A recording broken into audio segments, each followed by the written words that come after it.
Bonjour, mon nom est Louis-Philippe Boulay, je suis pneumologue à l'EUCPQ et la capsule vidéo qu'on vous présente aujourd'hui sera sur l'asthme et l'effort, l'asthme à l'exercice.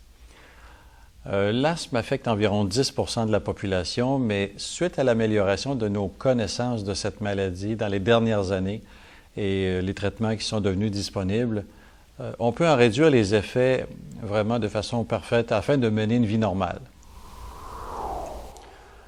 L'exercice régulier pourra aider les asthmatiques à améliorer leur endurance cardio-respiratoire, leur qualité de vie, le contrôle de leur maladie, et un exercice régulier est associé à une réduction des symptômes d'asthme, une réduction de la fréquence des crises, moins d'utilisation de médicaments, moins de visites à l'urgence et en fait seulement des bénéfices en général, effectivement. Alors, il s'agit simplement de suivre quelques règles simples de prévention et de prendre une médication bien ajustée à l'importance de la maladie. Le bronchospasme est surtout dû à l'assèchement des bronches suite à l'augmentation de la ventilation nécessaire pour apporter l'air aux poumons et en fait oxygéner les muscles et mieux éliminer le CO2 produit pendant l'effort.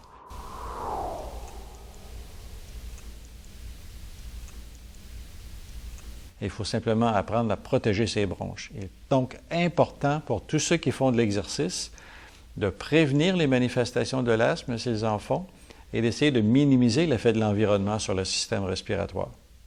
Donc, on atteint ce but d'abord en contrôlant l'asthme de façon la plus parfaite possible. Et il y a une figure ici que vous pouvez observer sur laquelle les critères de contrôle sont indiqués. Alors, il ne faut pas que l'asthme interfère avec les activités quotidiennes ou l'exercice, qu'il ne trouble pas le sommeil, qu'il nécessite peu ou pas de médication de secours, les petites pompes bleues là, comme le Ventolin. Et les asthmatiques doivent conserver la meilleure fonction pulmonaire possible, telle que le démontrent en fait les tests de spirométrie, donc les tests d'évaluation du calibre des bronches ou de la capacité respiratoire.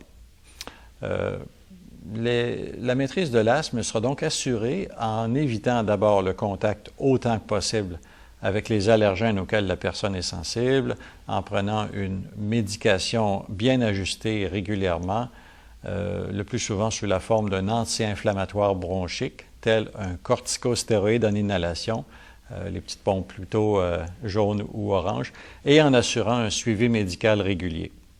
Tout asthmatique devrait avoir un plan d'action sur la conduite à tenir en cas de détérioration de sa condition respiratoire.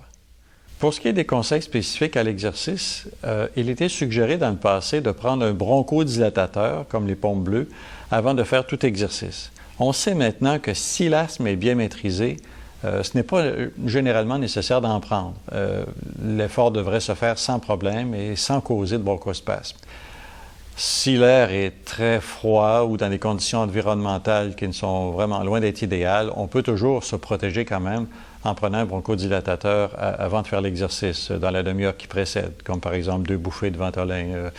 Et à ce moment-là, bien sûr, ça peut contrecarrer l'effet de l'environnement ou de l'air froid sur les bronches. Il est important de ne pas prendre de bronchodilatateur plus de 2 à 3 fois par semaine. Sinon, il y a une tachyphylaxie, c'est-à-dire qu'on s'habitue à l'effet du médicament, il devient moins efficace. Donc, on essaie toujours chez la personne asthmatique de bien contrôler l'asthme pour qu'elle n'ait pas besoin, justement, de prendre son bronchodilatateur pas plus de 2 à 3 fois par semaine, certainement. Si ce n'est pas le cas, il faut donc réévaluer la situation. D'effectuer un échauffement progressif est suffisamment long, d'au moins 20 minutes, à une intensité faible à modérée. Ça peut induire ce qu'on appelle une période réfractaire, durant laquelle les bronches réagissent moins à l'environnement et à l'effort physique. Il faudra essayer également d'éviter les changements brusques de température. Par exemple, si une personne asthmatique va faire du ski de fond, c'est peut-être mieux de récupérer un peu à l'extérieur plutôt que d'entrer immédiatement dans une salle surchauffée, surtout si l'air est chaud. Alors à ce moment-là, il peut y avoir quand même un effet sur les bronches un peu plus important. Il existe bien sûr des masques qui peuvent permettre de réchauffer, humidifier l'air ou filtrer les particules, mais bien sûr, ce n'est pas tellement bien toléré en général. L'asthmatique peut effectuer à peu près tous les sports possibles, sauf la plongée sous-marine, qui est généralement contre-indiquée en présence d'asthme, surtout en raison du risque d'un bronchospasme sévère ou de complications comme le pneumothorax. Lors d'une infection respiratoire, il est important de suivre le plan d'action, donc sur la conduite à tenir en cas de détérioration, et d'ajuster la médication. Il est également recommandé de prendre du repos et d'éviter de faire de l'exercice intense durant cette période, car le système immunitaire est déjà affaibli et ça peut accentuer les symptômes. Alors voici donc quelques notions qui, j'espère, vous ont intéressé sur l'asthme et l'exercice. Merci.